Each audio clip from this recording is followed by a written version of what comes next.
दोस्तों, जब भी कोई कंपनी डिविडेंड का अनाउंसमेंट करती है तो रिटेल इन्वेस्टर्स उसको बाय करना चाहते हैं। तो उनके मन में बहुत सारे सवाल होते हैं कि यार इस स्टॉक को हम कब बाय करें और कब सेल करें ताकि डिविडेंड जो है वो हमारे अकाउंट में क्रेडिट हो जाए। तो मैं यहां पर आपको बता दूं कि सबसे पहले आपको यह समझना होगा कि पहले चलता था T+2 का सेटलमेंट साइकिल, जो कि चेंज होकर हो गया है T+1 का सेटलमेंट साइकिल। तो इसके आने से क्या बदलाव आए हैं पूरे सिस्टम में, आज के इस वीडियो में हम सारा ये देखने वाले हैं। तो सबसे पहले हमें समझना होगा कि जो T+2 का सेटलमेंट साइकिल है, जो कि चेंज होकर हो गया है अब T+1 का सेटलमेंट साइकिल। तो हमें दो आपको इंपॉर्टेंट चीजें बता दूं। पहला, ये जितने भी इंस्ट्रूमेंट्स हैं वो सारे के सारे अब T+2 सेटलमेंट से T+1 सेटलमेंट में मूव हो चुके हैं 27 जनवरी 2023 से। ये बात याद रखिएगा। और दूसरा, जो कि हमारे लिए एक प्राउड मोमेंट भी है कि इंडिया जो है वो चाइना के बाद सेकंड लार्ज मार्केट हो चुका है जिसने इंप्लीमेंट किया है T+1 का सेटलमेंट साइकिल। तो दोस्तों, आपको ये प्राउड मोमेंट कैसा लग रहा है आप कमेंट सेक्शन में जरूर बताइएगा। और इसके साथ साथ अगर आपको वीडियो अंत तक पसंद आए तो इस वीडियो को लाइक, शेयर और चैनल को सब्सक्राइब करे बगैर बिल्कुल मत जाइएगा। तो अब हम बात कर लेते हैं कि क्या ये जो T+2 का जो सेटलमेंट साइकिल है, जो कि अब बदल गया है T+1 में, तो यहां पर क्या कोई इंपैक्ट आया है डिविडेंड के क्रेडिट होने में या स्टॉक के बाय सेल करने में, क्योंकि डेट्स में तो चेंजेस आए हैं। T+2 का सेटलमेंट T+1 हो चुका है, तो क्या परिवर्तन आए हैं इसको हम जानेंगे। तो अब यहां पर हम समझते हैं कि बाय और सेल जब T+2 सेटलमेंट में करते थे तो क्या होता था। जैसे सपोज करो मैंने एक एग्जांपल लिया यहां पर TCS का। ये देखिए, TCS को हमने बाय किया टी डे पे। टी का मतलब होता है ट्रांजेक्शन, तो ट्रांजेक्शन डे हमारा क्या था, मंडे था। 5 तारीख को हमने किसी स्टॉक को बाय किया। तो पहले क्या होता था, 5 तारीख को बाय किया जो कि था मंडे, T+1 हो गया ट्यूसडे, T+2 हो गया वेडनेसडे। तो शेयर्स जो आपके डीमेट अकाउंट में क्रेडिट होते थे वो 7 तारीख को होते थे, share credited to demat account. यानी कि 5 को खरीदा तो 6 छोड़ के 7 को क्रेडिट होगा। और यहां पर अगर सपोज करो कोई हॉलिडे आ जाता है, लेट सपोज अगर 7 तारीख को हॉलिडे होता, यानी कि कोई गवर्नमेंट छुट्टी होती या फिर सैटरडे संडे होता, तो ये 2 दिन बाद 7 और 8 को क्रेडिट ना होकर 9 को क्रेडिट होता, क्योंकि 2 दिन छुट्टी हो गई। तो जो काउंट होते हैं ये वर्किंग डे काउंट होते हैं, ये याद रखिएगा, ठीक है ना। सेम वे में सेल का भी यही प्रोसीजर है कि अगर सपोज करो आपने 12 तारीख को मंडे को टी डे पे कोई स्टॉक सेल किया, तो T+1 और T+2 वेडनेसडे को 14 तारीख को वो फंड जो होंगे आपके अकाउंट में क्रेडिट हो जाएंगे। और कौन से अकाउंट में क्रेडिट होंगे, ट्रेडिंग अकाउंट। अभी ट्रेडिंग अकाउंट और डीमेट अकाउंट में क्या फर्क होता है, इसके लिए ऑलरेडी मैंने चैनल पे वीडियो बना रखा है। सिंपल भाषा में बता देता हूं कि जो आप डिफरेंट स्टॉक ब्रोकर्स के साथ में अपना अकाउंट खुलाते हैं, जो आपको बाय और सेल करने के लिए जो प्लेटफॉर्म देता है, वो बेसिकली ट्रेडिंग अकाउंट कहलाता है। उसी अकाउंट में आपके पैसे आते हैं और उस पैसे को अगर आपको वापस बाहर निकालना है तो आपने देखा होगा विड्रॉल का एक प्रोसेस होता है उसमें, जहां से जाके आप अपने बैंक अकाउंट में उस पैसे को विड्रॉल कर सकते हैं। तो जो फंड क्रेडिट होता है वो आपके ट्रेडिंग अकाउंट में होता है। क्लियर है। ये तो बात हो गई जब T+2 डेज का सेटलमेंट साइकिल चलता था। अब क्या हुआ है, अब ये चेंज हो चुका है और यहां पर अब अगर कोई आप शेयर बाय करते हैं, लेट सपोज मैंने TCS का दोबारा से एग्जांपल लिया, तो यहां पर बाय सेल रिकमेंडेशन नहीं है। TCS को आपने बाय किया टी डे पे, यानी कि ट्रेडिंग डे मंडे को। तो T+1 सेटलमेंट में क्या हो रहा है कि T+1 सेटलमेंट में ट्यूसडे को दूसरे दिन शेयर आपके क्रेडिट हो जाएंगे आपके डीमेट अकाउंट में। यानी मंडे को आपने बाय किया तो ट्यूसडे को आपके अकाउंट में क्रेडिट हो जाएंगे। इसी तरह से सेल करते वक्त अगर आपने मंडे को किसी स्टॉक को सेल किया तो ट्यूसडे को आपको जो फंड है वो आपके अकाउंट में क्रेडिट हो जाएगा, यानी ट्रेडिंग अकाउंट में वो फंड आ जाएगा। तो ये डिफरेंस आ गया है जो सेटलमेंट साइकिल अभी चेंज हुआ है इसके बाद, ठीक है। अब मैं आपको बताता हूं कि एक एग्जांपल से, जिसको हम लेते हैं हिंदुस्तान एरोनॉटिक्स लिमिटेड का डिविडेंड की डिटेल से, ताकि आपको बहुत क्लियर आइडिया लग जाएगा कि चीजें कैसे चलने वाली। यहां पर मैं 2022 का एग्जांपल लेता हूं हिंदुस्तान एरोनॉटिक्स लिमिटेड का, कि 2022 में 11 नवंबर 2022 को कंपनी ने 20 रुपए प्रति शेयर का डिविडेंड अनाउंसमेंट किया। और वहां पर कंपनी ने जो एक्स डेट रखी वो रखी 18 नवंबर 2022, ठीक है। और इसके साथ साथ रिकॉर्ड डेट रखी एक दिन बाद, यानी मंडे को 21 को, क्योंकि बीच में सैटरडे संडे पड़ रहा है। तो होता क्या था कि जो रिकॉर्ड डेट होती थी वो एक्स डिविडेंड डेट के एक दिन बाद होती थी। तो रिकॉर्ड डेट हमेशा एक्स डिविडेंड डेट के एक दिन बाद होती थी। अब इसका रीजन क्या था, इसका रीजन ये था, बेसिकली रिकॉर्ड डेट रखी जाती थी ताकि आपका T+2 जो है वो यहां कंप्लीट हो जाए, यानी शेयर्स आपके डीमेट अकाउंट में आ जाए ऑन रिकॉर्ड डेट, ठीक है। तो यहां पर आपको बाय कब करना पड़ता था शेयर को एक्स डिविडेंड डेट के एक दिन पहले, यानी कि टी डे यहां हो जाता था। तो 17 को आपको बाय करना पड़ता था ताकि आपके पास जो शेयर्स हैं वो आपके डीमेट अकाउंट में T+2 डे को आ जाए। यहाँ पर जो बेसिकली रिकॉर्ड डेट होती है ना, वो डेट होती है जब कंपनी अपने बुक ऑफ अकाउंट्स में चेक करती है कि किन किन लोगों को मुझे डिविडेंड देना है, किन किन लोगों के पास स्टॉक्स आज क्रेडिट हो चुके हैं।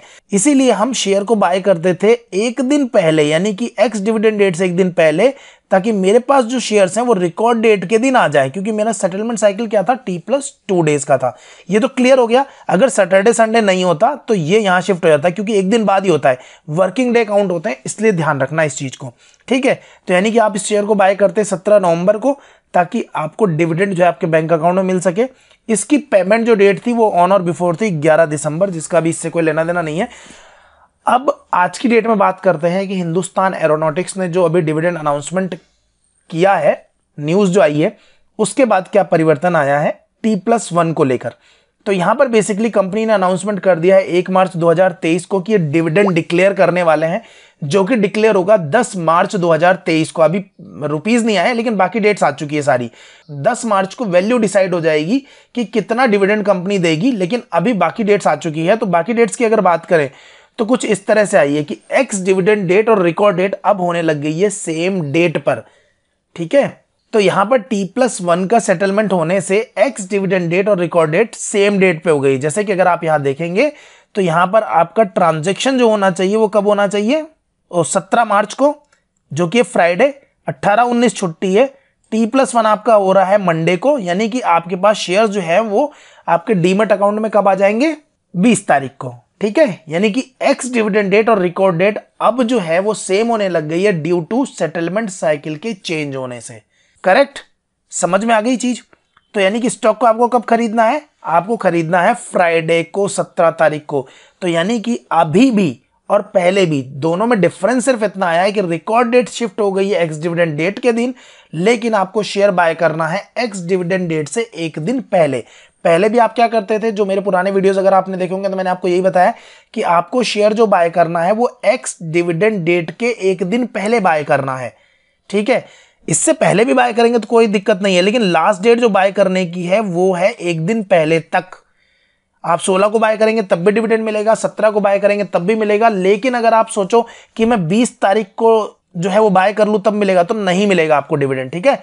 आपको एक्स डिविडेंड डेट से एक दिन पहले आपको बाय करना है, तब आपको जाकर डिविडेंड जो है वो आपके बैंक अकाउंट में मिलने वाला है, ठीक है। एक्चुअल पेमेंट डेट इसकी रखी है कंपनी ने 9 अप्रैल 2023 को, क्योंकि यहां पर आपने देखा है कि 10 मार्च को ये अनाउंसमेंट होगी, तो लगभग एक महीने के अंदर अंदर डिविडेंड ये पे करते हैं। 9 अप्रैल तक आपको डिविडेंड आपके बैंक अकाउंट में मिल जाएगा। अब बहुत सारे लोगों का सवाल आता है कि यार इस स्टॉक को बेचे कब सर हम, तो आप इस स्टॉक को एक्स डिविडेंड डेट के दिन भी बेच सकते हैं, उसके बाद भी बेच सकते हैं, और आपको होल्ड रखना है तो आप होल्ड रख सकते हैं। तो मैंने आपको क्लियर कट बता दिया, बाय करना है आपको एक्स डिविडेंड डेट से एक दिन पहले, और सेल आप एक्स डिविडेंड डेट या उसके बाद भी कर सकते हैं। बहुत सारे लोगों का सवाल आता है सर एक्स डिविडेंड डेट के दिन सेल कर देंगे तो हमें नहीं मिलेगा।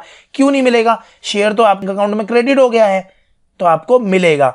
तो दोस्तों यहां पर एक चीज आपको और समझने की जरूरत है कि एक्स डिविडेंड डेट के दिन जो शेयर की प्राइस होती है वो एडजस्ट हो जाती है, ठीक है। कितनी एडजस्ट हो जाती है कि जितनी आपकी लास्ट प्राइस क्लोज हुई है, यानी कि 17 तारीख को जो स्टॉक क्लोज हुआ है जिस भी प्राइस पे, और जितना कंपनी डिविडेंड दे रही है वो माइनस करके प्राइस मार्केट ओपन होता है, एडजस्टेड प्राइस ओपन होती है, जिसके लिए मैंने कई वीडियो बना रखे हैं मेरे चैनल पे, उसको जाके भी आप देख सकते हैं कि कैसे प्राइस एडजस्ट होती है, ठीक है।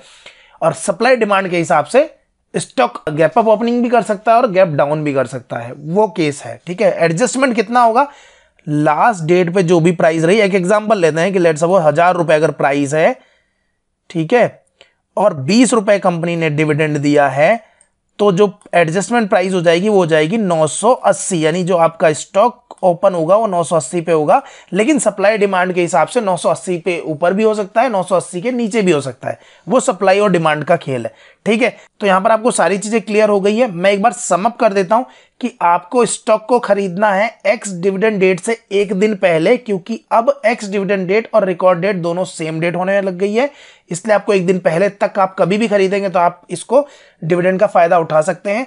अगर आपको इसको सेल करना है तो आप एक्स डिविडेंड डेट या उसके बाद कभी भी सेल कर सकते हैं, आपको डिविडेंड आपके बैंक अकाउंट में मिलेगा। इसके लिए भी मैंने एक पूरा वीडियो बनाया हुआ था जिसको मैंने लाइव ट्रेड करके बताया था एक महीने वेट करने के बाद कि डिविडेंड कैसे क्रेडिट होता है, तो वो वीडियो भी आप जाके देख सकते हैं। तो अगर अब मैं आपको एक सिंगल स्क्रीन में दिखाऊं तो आपको पता लग जाएगा कि पहले और अभी में फर्क कुछ नहीं आया है, सिर्फ इतना सा फर्क आया है कि रिकॉर्ड डेट जो पहले आपका एक दिन बाद होती थी एक्स डेट के due to T+2 settlement cycle, और यहां पर अब क्या हो गई है, वो रिकॉर्ड डेट और एक्स डेट सेम डेट पे हो गई है क्योंकि सेटलमेंट साइकिल जो है वो T+1 का हो गया है। स्टॉक आपको पहले भी एक्स डिविडेंड डेट के एक दिन पहले तक खरीदना पड़ता था और अभी भी आपको एक्स डिविडेंड डेट के एक दिन पहले तक ही खरीदना पड़ेगा। तो आई होप सारी चीजें क्लियर हो गई होंगी। तो आज की वीडियो बस इतना ही, आशा करता हूं वीडियो आपको पसंद आया होगा। वीडियो पसंद आया तो वीडियो को लाइक कीजिए, शेयर कीजिए और चैनल को अगर आपने अभी तक सब्सक्राइब नहीं किया सब्सक्राइब कर दीजिए, क्योंकि इसी तरह की वीडियो मैं आपके लिए लाता रहता हूं। इस वीडियो को देखने के लिए आपका बहुत बहुत धन्यवाद। आपका दिन शुभ हो।